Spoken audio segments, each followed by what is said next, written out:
Welcome back to Fenny Life is Entertainment. I think Little Wayne the Block is Hot is the greatest album, his greatest album.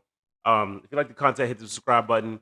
But track 1 through 17 is the best album. People say, the Carter 3, but I'm like, it's either the Carter 2 or the Block is Hot. And I feel like Carter 2 was his rebirth, and Carter 3 might be his rebirth. But the Block is Hot from the intro, two guys just talking, Manny Fresh and Baby just hyping him up. This is 1999. I had a cassette tape. When the Block is Hot single came out, I had to record it on Hot 97. That's how old this is, right? So the Block is Hot comes in, Wheezy. Straight off the block, cut down in his hand, shots of my nan, and it's like, nigga, you got the yayo, will cook some for me. Nigga, you got the haze go will bust some for me, but you ducking the law, and whatever you playing the raw or the front some, whatever. The Block is hot, the Block is hot, ha, ha. That signature when they just go ha, ha, for hot, that was before Migos and like that ad lib was crazy. Then Loud Pipes, big friend, boy, that's our life. And with Juvenile and BG had the best version of that. Then you got Keisha when they're talking about running the train on somebody.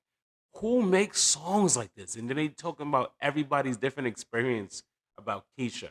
I don't think that was her real name, but it's crazy how they talking about being in New Orleans, having a female, and running through and doing different things. That was a crazy storytelling. People people really don't even appreciate the storytelling in this song. Juvenile, great storyteller. Lights off.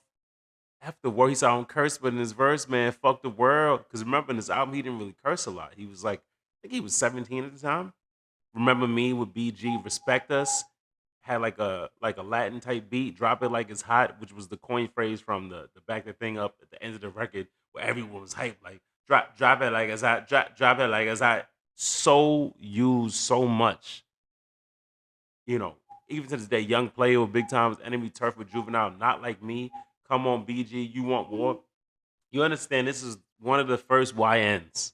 He was the original YN before Chief Keef, before King Von. It was just like, yo, he didn't care about nothing. He just running through the streets, you know, slanging and banging. Like this was crazy. Like this was one of the greatest moments of hip hop was the Cash Money era. Cash Money era 1 and 2, where it was one was Little Wayne, Hot Boys, Big Timers, Lack and Stone, um, and then they transitioned with Mickey and Boo and Gotti, Mac 10. But then the second transition was crazy too, because then Little Wayne brought out Drake and Nicki, and then that blew up. But the Cash Money, you got to give credit to Birdman because he's gonna do the same thing with NBA YoungBoy because the kids love NBA YoungBoy, and it doesn't resonate with me as well because I'm older now. So we process music a little different. I want to hear the older guys, the J. Cole's, the Clips, um, you know, the young Jeezy, Jay Z, obviously.